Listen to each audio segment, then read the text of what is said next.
अस्सलाम वालेकुम students, welcome to all in one learners with Wajiha. तो अभी जो है मैं पीएमसी का जो रिड्यूस सिलेबस है उसके बारे में आपको बताऊंगी कि उन्होंने क्या क्या रिड्यूस कर दिया है और आपको अब किस चीज़ पर ज़्यादा फोकस करना है। ठीक है, तो सबसे पहले अगर हम बायोलॉजी की बात करते हैं तो बायोलॉजी में चैप्टर्स हमारे पास जो पहला सिलेबस था उसमें से 20, यहाँ पर कितने हैं जी 18 चैप्टर्स हैं। ठीक है, अब 18 चैप्टर्स में आपने करना क्या है। अब इन चैप्टर्स में जो टॉपिक हैं वो भी मैं आपको बताती हूँ कौन कौन से टॉपिक्स आपने करने हैं और किन पे आपने ज़्यादा फोकस करना है। ठीक है, तो सेल स्ट्रक्चर है, सेल स्ट्रक्चर में तो तकरीबन सारे टॉपिक्स हैं, सिर्फ आपके पास जो टेक्निक्स हैं वो आपने नहीं करनी। उसके बाद बायोलॉजिकल मॉलिक्यूल वो तो पूरा चैप्टर है, एंजाइम्स भी पूरा है और बायो एनर्जेटिक्स भी पूरा करना है। ठीक है, उसके बाद आ जाता है प्रोकैरियोट्स और प्रोटिस्ट और फंजाई। ये मैं आपको बताती हूँ कि आपने इसमें क्या करना है। प्रोकैरियोट्स में आपने करना है cellular structure of bacteria, shapes and size of bacteria और importance and control of bacteria. ठीक है, सिर्फ ये टॉपिक्स हैं, ये आपने करना है। और इसमें जो डिजीज़ हैं वो भी आपने करनी है। ऑल्दो यहाँ मेंशन नहीं है लेकिन लर्निंग आउटकम्स में यहाँ पर मेंशन है कि जो इम्पोर्टेंस है इनकी वो करनी है। ठीक है, और जो इनके हार्मफुल इफ़ेक्ट्स हैं। ठीक हो गया। उसके बाद क्या है हमारे पास ये प्रोटिस्ट एंड फंजाई। उसमें आपने मेजर ग्रुप्स अमंग प्रोटिस्ट जो एलजी प्रोटोजोन्स ये सारा करना है, कैरेक्टरिस्टिक ऑफ प्रोटिस्ट और कैरेक्टरिस्टिक ऑफ फंजाई। ठीक है, तो मैं आपको कहूँगी ये चैप्टर आप पूरा करें, ये वाला प्रोकैरियोट्स वाला और ए सेलुलर लाइफ। ठीक है, ये आपने जो है वो तकरीबन पूरा करना है। उसके बाद जो मेन टॉपिक्स आगे आते हैं हमारे पास जी डाइवर्सिटी अमंग प्लांट्स और डाइवर्सिटी अमंग एनिमल्स। ये आपका बहुत ज़्यादा रिड्यूस हो गया है।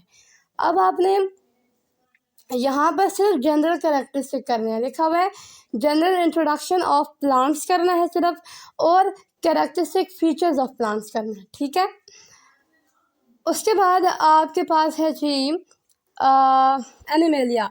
एनिमेलिया में आपने characteristic and diversity among plant animals करना है। ठीक है, उसके बाद नेक्स्ट है जी हमारे पास जो चैप्टर है न्यूट्रिशन। न्यूट्रिशन हमारे पास कौन सा जी सर्कुलेशन वाला। ठीक है, न्यूट्रिशन नहीं बल्कि आपने यहाँ पर कौन सा करना है, सर्कुलेशन एक चैप्टर करना है और इम्यूनिटी करना है। यहाँ पर डाइजेशन भी इन्होंने एक्सक्लूड कर दिया है। ठीक है, तो यहाँ पर क्या है जी कार्निवोरस प्लांट के बारे में आपने पढ़ना है, पैरासिटिक न्यूट्रिशन क्या है उनकी। ठीक है, पिचर प्लांट और वीनस फ्लाई ट्रैप ये सारा। उसके बाद फोटोसिंथेसिस इसमें जो है और osmotic pressure, water and mineral Uptake ये वाला करना है, ह्यूमन हार्ट करना है, ब्लड वेसल्स करनी है, लिम्फेटिक सिस्टम करना है और इम्यून सिस्टम करना है। ठीक है, ये जो टॉपिक्स मैं बता रही हूँ इन पे आपने मेन फोकस करना है। उसके बाद मैं लास्ट में बायो के सिलेबस को डिस्कस करने के बाद लास्ट में मैं बताती हूँ आपको कि आपने ज़्यादा किस पर फोकस करना है। उसके बाद क्या है, रिस्पायरेशन तो है नहीं, देन हमारे पास होमियोस्टेसिस है, होमियोस्टेसिस में आपने सारा करना है। ठीक है, उसके बाद स्पोर्ट्स एंड मूवमेंट है। स्पोर्ट्स एंड मूवमेंट में क्या है जी, एक तो मसल है। ठीक है, कि मसल्स होते क्या हैं ये सारा करना है। उसके बाद टाइप्स ऑफ मसल है, कार्डियक मसल्स और स्केलेटन मसल और स्मूथ मसल, इनको कंपैरिजन में करना है। ठीक है, और इनको आपने डिटेल में करना है। अब क्योंकि हमारे पास सिलेबस बहुत कम हो गया है तो आपने ये जो टॉपिक्स मेंशन हैं इनको आपने डीपली पढ़ना है। ठीक है, उसके बाद हमारे पास है स्ट्रक्चर ऑफ स्केलेटन मसल। ठीक है, इसमें जो डिजीजेस थी लाइक डिस्क स्लिप और स्पॉन्डिलाइसिस ये नहीं है तो आपने नहीं करना। ठीक है, उसके बाद क्या है coordination and control, nervous coordination. उसमें आपने क्या करना है जी नर्वस सिस्टम ऑफ मैन। ठीक है, ब्रेन करना है और फिर है नर्व इम्पल्स और step involve in nervous coordination और न्यूरॉन्स। देन आपने क्या है एक्शन पोटेंशियल भी करना है, इलेक्ट्रिकल साइनेप्सिस करना है, chemical synapses, transmission of impulse करना है। ठीक है, इसमें वो जो हमारे पास स्ट्रोक है और हीरोइन वाला वो चीज़ें हैं वो आपने नहीं करनी बिकॉज यहाँ पर मेंशन नहीं है। ठीक है, उसके बाद है जी हार्मोन्स। हार्मोन्स में तो तकरीबन आपने सारा ही करना है। ठीक है, वो जो केमिकल कोऑर्डिनेशन है। अब आ जाता है रिप्रोडक्शन। रिप्रोडक्शन में आपने सिर्फ 2 टॉपिक्स करने हैं, एक मेंस्ट्रुएशन साइकिल और दूसरा जो है वो डिजीजेस जो हमारे पास एड्स है, सिफिलिस है, गोनोरिया है वो आपने करना है। ठीक है, कोई female reproductive system, male reproductive system यहाँ पर मेंशन नहीं है तो नहीं करना, और ना ही वो इन विट्रो फर्टिलाइजेशन वगैरह, ठीक है। उसके बाद क्या है, variation and genetics. Variation and genetics में आपने जो है वो तकरीबन सारा करना है, ठीक है। इसमें जो स्टैटिक्स वाला है ना, वेरिएशन और जेनेटिक्स में आपने स्टैटिक्स और प्रोबेबिलिटी वाला ज़रूर करना है, जो कि हम ईटा में स्किप करते हैं, ठीक है, वो आपने करना है, ठीक है। और इसमें जो मेंशन टॉपिक्स हैं वो करना है, और सारे जो इसमें तकरीबन सारे टॉपिक्स हैं, ठीक है, वो करना है, और स्टैटिक्स वाला ज़रूर करना है।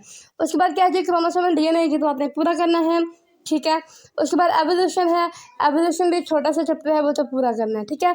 उसके बाद बायोटेक्नोलॉजी है, बायोटेक्नोलॉजी में जितने भी आपके टॉपिक्स मेंशन हैं, like cloning of gene, recombinant DNA technology, selection and isolation of desire gene, और मॉलिक्यूलर सीजर, ये तकरीबन पूरा चैप्टर है, ठीक है। ये आपने सारा करना है, ठीक है। अब मैं आपको बताती हूँ कि आपने मेन फोकस किस पे करना है। यहाँ पर आपने सबसे ज़्यादा इम्पोर्टेंस कौन से चैप्टर्स को देनी है, तो वो है जी आपका बायोटेक्नोलॉजी, ठीक है। उसमें से तकरीबन आपके आएंगे 7 MCQs, तो आपने उसको उस लिहाज से प्रिपेयर करना है, ठीक है। उसके बाद जी कौन सा, क्रोमोसोम डीएनए और वेरिएशन जेनेटिक्स, इनमें से भी 7 MCQs आएंगे, तो ये आपने बहुत अच्छी तरीके से करना है। उसके बाद जो हमारे पास चैप्टर था सर्कुलेशन वाला, ठीक है, और वो जो प्लांट्स वाला था, फॉर्म एंड फंक्शन वाला, ठीक है, उसमें जो एसिड ऑफ सैप, वो सारी जो चीज़ें हैं वो वाला, और उसके साथ जो एक और हमारे पास जो टॉपिक्स मेंशन थे इम्यूनिटी वाले, लिम्फेटिक सिस्टम, इम्यूनिटी, वो आपने बहुत अच्छी तरीके से करना है, ठीक है। ये जो जितने सारे मैंने टॉपिक्स बताए हैं, फॉर्म एंड फंक्शन और ये वाले, इसमें से कितने MCQs आएंगे आपके, 8 MCQs, और ये एक इन्होंने चैप्टर बनाया हुआ है, जबकि ये हमारे 3 चैप्टर्स हैं, लेकिन आपने सिर्फ वही टॉपिक्स करने हैं जो कि यहाँ पर मेंशन है, ठीक है। उसके बाद आपने जो इम्पोर्टेंस देनी है वो है जी हमारे पास बायोलॉजिकल मॉलिक्यूल्स। बायोलॉजिकल मॉलिक्यूल्स है, सेल स्ट्रक्चर है, और बायो एनर्जेटिक है। इनको आपने बहुत अच्छी तरीके से करना है। इनमें से भी 6 MCQs आएंगे। उसके बाद होम्योस्टैसिस है, और कोऑर्डिनेशन, कंट्रोल, केमिकल और नर्वस कोऑर्डिनेशन, ये उसके बाद आता है। उनमें से आएंगे कितने, 5 MCQs, ठीक है, अलग अलग 5 MCQs आएंगे। नर्वस और केमिकल दोनों के मिला के 5 हैं, और जो हमारे पास दूसरा है होम्योस्टैसिस, उसमें से 5 आएंगे। नेक्स्ट हमारे पास जो बायोडाइवर्सिटी है, मीन ए सेलुलर लाइफ है, उसमें से 4 MCQs आएंगे। उसके बाद जो आपने इम्पोर्टेंस देनी है वो है हमारे पास रिप्रोडक्शन और सपोर्ट एंड मूवमेंट और एवोल्यूशन, ठीक है, और एंजाइम्स, इनमें से 3 MCQs आएंगे, ठीक है। हर इंडिविजुअल चैप्टर में से 3 आएंगे। उसके बाद जो लीस्ट इम्पोर्टेंस आपने देनी है ना, वो किसको देनी है, फाइलम, वो जो फाइलम वाला चैप्टर है, डाइवर्सिटी अमंग एनिमल्स और diversity among plants. Diversity among animals में से सिर्फ 1 MCQs आएगा, और डाइवर्सिटी अमंग प्लांट में से सिर्फ 2 MCQs आएंगे। तो इनको इतनी इंपॉर्टेंस नहीं देनी, जो टॉपिक्स मेंशन है सिर्फ वो करने हैं आपने।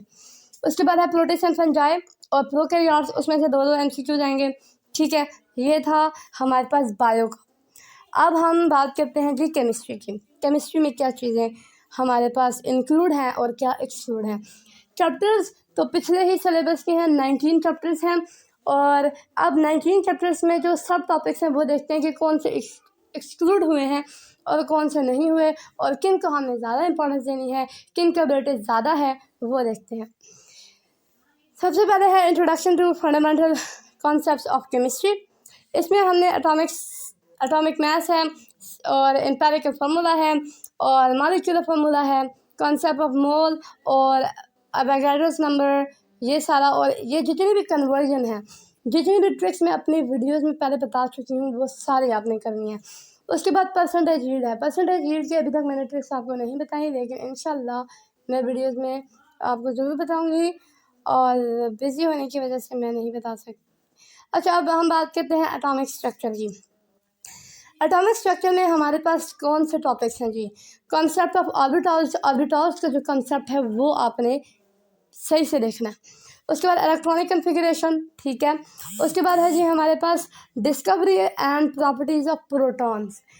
इसमें ना तो इलेक्ट्रॉन है ना तो ही क्या है, न्यूट्रॉन है। ये दोनों आपने नहीं करने, सिर्फ प्रोटॉन्स वाला करना है, ठीक है। उसके बाद है क्वांटम नंबर्स, और अगर उसकी ट्रिक्स आपको चाहिए तो मुझे आप बता दें ग्रुप में ही। उसके बाद है जी शेप्स ऑफ ऑर्बिटल, ये आपने करनी है। इसमें एक्सरेज वाला तो टॉपिक पहले एक्सक्लूड था, अभी भी नहीं है। ये जो मेंशन टॉपिक्स हैं सिर्फ आपने ये करने हैं, ठीक है। उसके बाद क्या है जी गैसेस। गैसेस में हमारे पास क्या है, properties of gases, gas law, Boyle's law, Charles law, ये तो सारा वही है तकरीबन। इसमें जो अभी तक टॉपिक है जो हमारे सिलेबस में नहीं है, लेकिन इतना बड़ा टॉपिक नहीं है, काइनेटिक इंटरप्रिटेशन ऑफ गैसेस, ये आपने कर लेना है, ठीक है। चाहे ये पंजाब से हो या हमारे पास ये फेडरल से, ठीक है, ये आपने कर लेना है। उसके बाद लिक्विड्स है। लिक्विड्स भी हमारे पास सारा चैप्टर है, लेकिन यहाँ पर जो मेंशन टॉपिक्स नहीं है वो है विस्कोसिटी, और लिक्विड क्रिस्टल भी नहीं है, और एक और कौन सा टॉपिक है जी, सरफेस टेंशन। ये टॉपिक गिवन नहीं है, तो अगर गिवन नहीं है तो फिर आपने नहीं करने, ठीक है।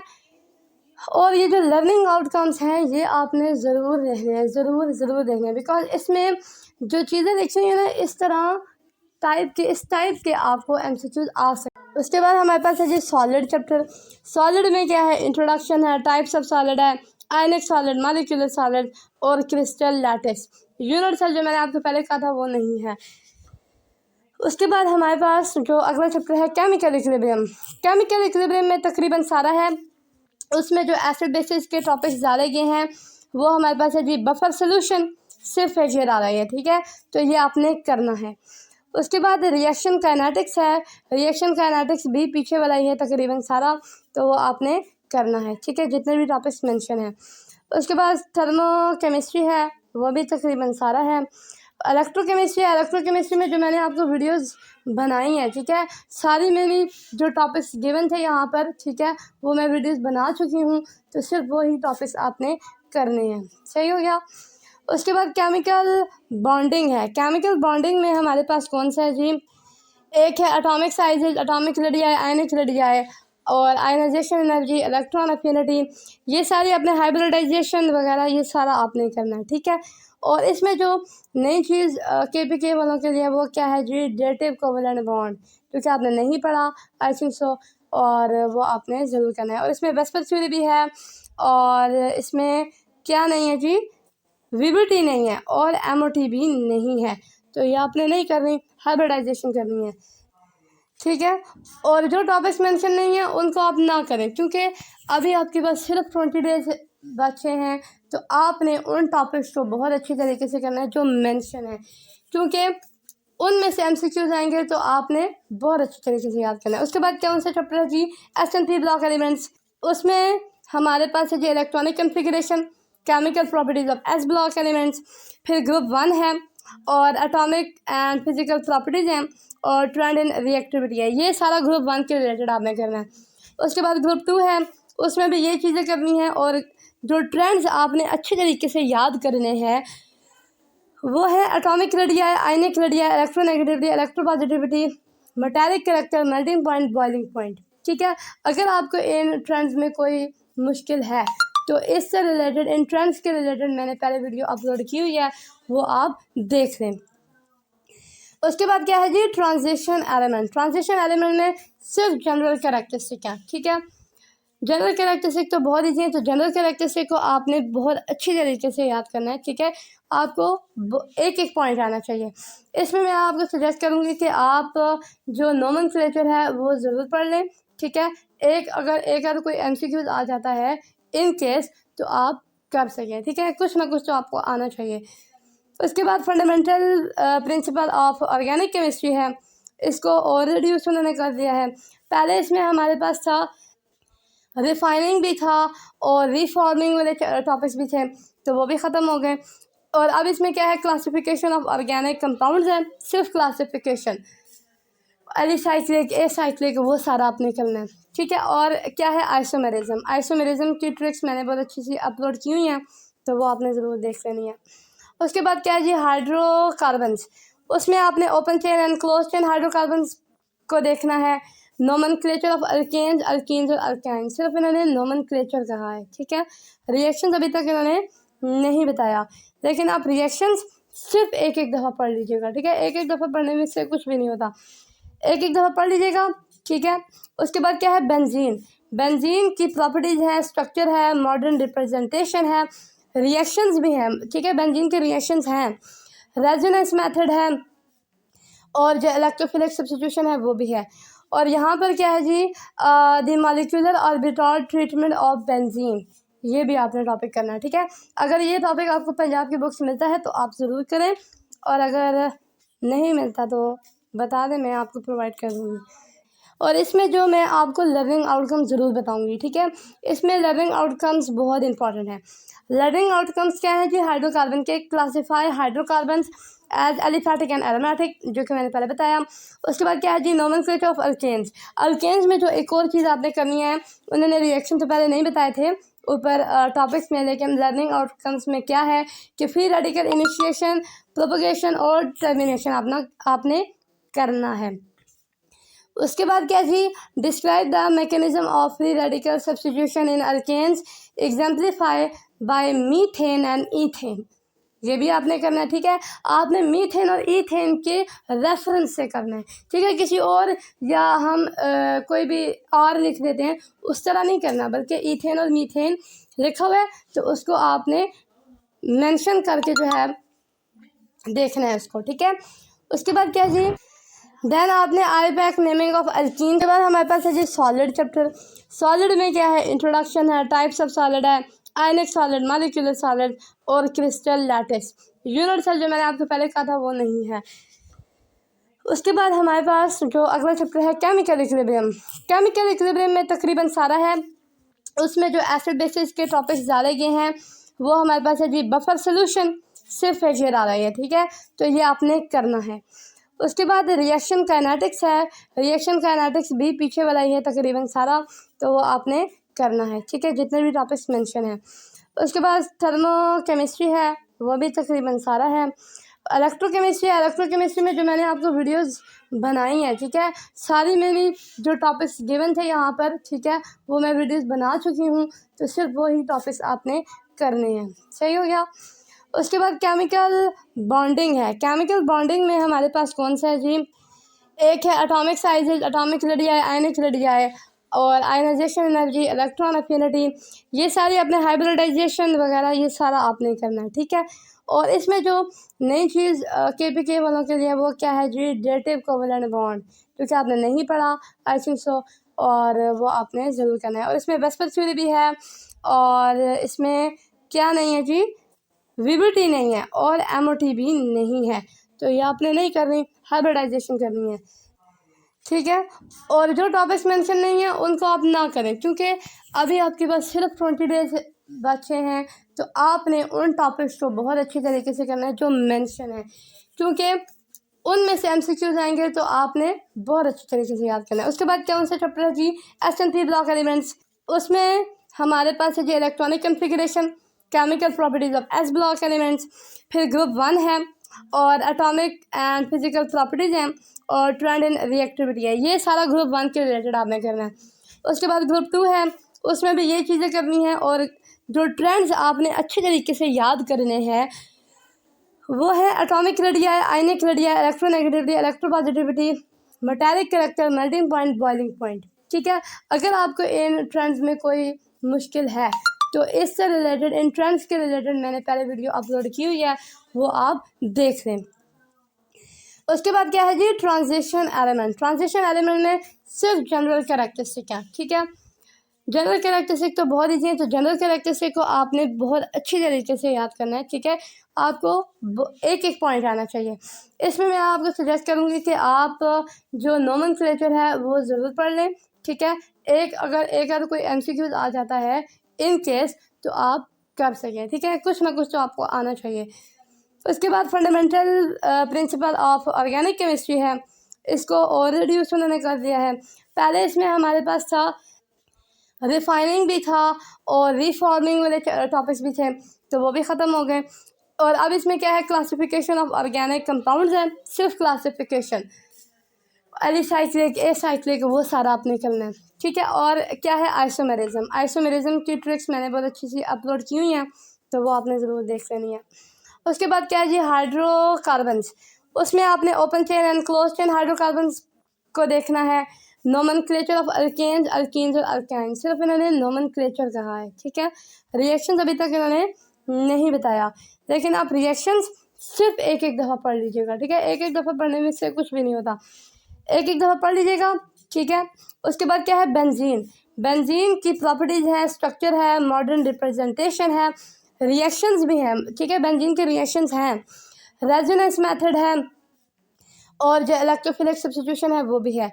और यहाँ पर क्या है जी the molecular orbital treatment of benzene, ये भी आपने टॉपिक करना है, ठीक है। अगर ये टॉपिक आपको पंजाब की बुक्स मिलता है तो आप ज़रूर करें, और अगर नहीं मिलता तो बता दें, मैं आपको प्रोवाइड कर दूँगी। और इसमें जो मैं आपको लर्निंग आउटकम्स ज़रूर बताऊंगी, ठीक है। इसमें लर्निंग आउटकम्स बहुत इंपॉर्टेंट है। लर्निंग आउटकम्स क्या है जी, हाइड्रोकार्बन के classify hydrocarbons as aliphatic and aromatic, जो कि मैंने पहले बताया। उसके बाद क्या है जी नोमेनक्लेचर ऑफ अल्केन्स, अल्केन्स में जो एक और चीज़ आपने करनी है, उन्होंने रिएक्शन तो पहले नहीं बताए थे ऊपर टॉपिक्स में, लेकिन लर्निंग आउटकम्स में क्या है कि फ्री रेडिकल इनिशिएशन, प्रोपगेशन और टर्मिनेशन आपने करना है। उसके बाद क्या जी describe the mechanism of free radical substitution in alkanes exemplify by methane and ethane, ये भी आपने करना है, ठीक है। आपने मीथेन और ईथेन के रेफरेंस से करना है, ठीक है। किसी और या हम कोई भी और लिख देते हैं उस तरह नहीं करना, बल्कि ईथेन और मीथेन लिखा हुआ है तो उसको आपने मेंशन करके जो है देखना है उसको।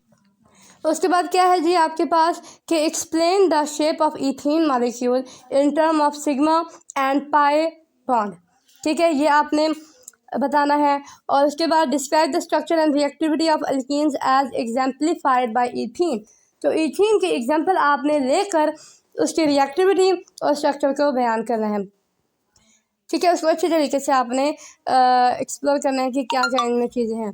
देन आपने define and explain with suitable example the term isomerism and structural isomerism, ठीक है। ये पिछला ही टॉपिक है ऑर्गेनिक केमिस्ट्री वाला, ठीक है, लेकिन आपने एग्जांपल जो यहाँ पर इन्होंने गिवन दी है, सॉरी एग्जांपल के साथ आपने इन सब को बताना है। तो एग्जांपल आपको ये कोई भी दे सकते हैं। उसके बाद क्या explain dehydration of alcohol and dehydro halogenation of RX for the preparation of ethene, सही है। और उसके बाद क्या है describe the chemistry of alkenes by following reaction of ethene, that is hydrogenation, hydrohalogenation, hydration, halogenation और हेलोहाइड्रेशन और पॉलीमराइजेशन। ऊपर इन्होंने रिएक्शन मेंशन नहीं किया, लेकिन इन्होंने नीचे आके लर्निंग आउटकम्स में मेंशन कर दिए, तो इसका मतलब क्या हुआ कि आपने लर्निंग आउटकम ज़रूर देखने हैं, सही है। उसके बाद वही बेंजीन का सारी चीज़ें वो आपने करनी है, फिल्टर का अल्काइलेशन, एसाइलेशन, सारा कुछ, ठीक है। तो इनके रिएक्शन भी करने, मतलब हाइड्रोकार्बन चैप्टर अपने पूरा करना है, क्योंकि ऊपर उन्होंने कुछ टॉपिक्स मेंशन नहीं किए, लेकिन लर्निंग आउटकम्स में उन्होंने सारे टॉपिक्स मेंशन किया। इसके बाद क्या जी अल्काइल हैलाइड, उसके बाद हमारे पास है जी अल्काइल हैलाइड्स, वो आपने सारा करना है। अल्कोहल फिनोल्स भी सारा करना है आपने, ठीक है। एल्डिहाइड कीटोन सारा करना है। कार्बोक्सिलिक एसिड भी सारा करना है। और मैक्रोमोलेक्यूल्स में आपने प्रोटीन्स और एंजाइम्स करना है, ठीक है। उसके बाद जी हम अब देखते हैं इनका वेटेज देखते हैं, ठीक है। वेटेज में सबसे ज़्यादा इंपॉर्टेंस आपने जो देनी है वो है हाइड्रोकार्बन्स, क्योंकि हाइड्रोकार्बन्स आपने बहुत अच्छी तरह पढ़ना है, सारे रिएक्शंस सब कुछ करना है, ठीक है। उसके बाद जो हमारे पास है वो है जी atomic structure, then chemical equilibrium और रिएक्शन काइनेटिक्स, ये आपने करने हैं। और उसके बाद अब हम बात करते हैं लीस्ट इंपॉर्टेंस की। लीस्ट इंपॉर्टेंस है जी सॉलिड्स, लिक्विड्स और गैसेस, इनको आपने करना है। इनमें से 2-2 MCQs आएंगे हर चैप्टर में से, गैसेज में से 2, लिक्विड में से 2, इस तरह। और जो बाकी सारे चैप्टर्स जाएंगे उनमें से 3-3 MCQs आएंगे, इसलिए आपने उनको करना है। उसके बाद क्या है जी फिज़िक्स, फिज़िक्स में 13 चैप्टर पहले भी थे, अभी भी 13 है, तो वो आपने सारे करने हैं, ठीक है। फिज़िक्स में आपने सारे वो टॉपिक्स करने हैं जो मेंशन है, ठीक है। अब हम इनका सिर्फ वेटेज देख लेते हैं कि सबसे ज़्यादा वेटेज कौन से चैप्टर्स का है। तो उसमें हमारे पास 4 MCQs आएंगे ज़्यादा से ज़्यादा एक चैप्टर में से। तो 4 MCQs, फर्स्ट 4 चैप्टर जो है force and motion, work and energy, circular motion और वेव्स, इन हर में से इंडिविजुअल चैप्टर में से 4 MCQs आएंगे। थर्मोडायनामिक्स में से 2 आएंगे। लीस्ट इम्पॉर्टेंस जो है वो हमारे पास है एटॉमिक स्पेक्ट्रा, उसमें से सिर्फ एक MCQs आएगा, ठीक है। उसके बाद क्या है जी, इलेक्ट्रॉनिक्स, उसमें से 2 आएंगे। डॉन ऑफ मॉडर्न फिजिक्स, उसमें भी 2 आएंगे। न्यूक्लियर फिजिक्स में से 3 आएंगे, ठीक है। और हमारे पास जो इलेक्ट्रोस्टैटिक है उसमें से हमारे पास आएंगे 4, करंट एंड इलेक्ट्रिसिटी में भी आएंगे 4, और इलेक्ट्रोमैग्नेटिक इंडक्शन में से भी 4 आएंगे, और जो इलेक्ट्रोमैग्नेटिज्म है उसमें से 2 आएंगे, ठीक है। उसके बाद हमारे पास जो इंग्लिश है उसमें सारा सेम ही है। वोकैबुलरी में से 4 MCQs हैं, टेंसेज में से 4 MCQs हैं, सब्जेक्ट वर्ब एग्रीमेंट में से 3 हैं, और हमारे पास जो प्रपोजिशन है, आर्टिकल्स हैं, और जो स्पेलिंग मिस्टेक वो सारा कैपिटलाइजेशन सारा कुछ, और जो हमारे पास है मिस्टेक इन सेंटेंसेस और शॉर्ट रिटन टेक्स्ट्स, ठीक है। तो इसमें से कितने MCQs आएंगे, इन हर टॉपिक में से 2 MCQs आएंगे, ठीक है। तो होप कि आपको पता चल गया होगा कि कौन से टॉपिक हैं और कौन से नहीं हैं, ठीक है। तो अब आपको जो है वो अच्छी तरह से पढ़ना है। ये जो 20 दिन हैं, अगर इनकी आप अलग से कोई शेड्यूल चाहते हैं तो मैं आपको बना के दे सकती हूँ, ठीक है। और जो लास्ट 4 डेज़ हैं उसमें तो आपने सिर्फ क्या करना है, प्रेप करनी होगी, लाइक प्रेप नहीं बल्कि आपको सिर्फ रिवाइज़ करना होगा, और वो भी ज़्यादा से ज़्यादा बायो का, ठीक है। और यहाँ पर एक और चीज़ मैं दोबारा दोहराती हूँ कि हाइड्रोकार्बन आपने पूरा करना है, ठीक है, पूरा का पूरा करना है, उसमें मैं ज़्यादा आपको बोल रही हूँ। और जो बायो में मैंने चैप्टर्स बताए हैं जिनमें से 7 MCQs आएंगे, उनको आपने बहुत अच्छी तरीके से करना है। फाइलेंस पे अपना टाइम वेस्ट नहीं करना, ठीक है। फाइलेंस क्योंकि वो बहुत ही शॉर्ट हो चुके हैं, तो आपने उनको 2 1 MCQs के लिए तैयार करना है, ठीक है। और लेकिन अच्छा सा तैयार करना है, ठीक है, क्योंकि 2 एक MCQs भी हमारे लिए बहुत इंपॉर्टेंट है, क्योंकि इस मरतबा कंपटीशन बहुत हाई होगा, ठीक है। ऑल्दो अगर टेस्ट इजी होगा लेकिन कंपटीशन बहुत हाई होगा, इसलिए आपने बहुत तैयारी करनी है, ठीक है। तो होप कि आपको आज की वीडियो अच्छी लगी होगी। थैंक यू, अल्लाह हाफ़िज़।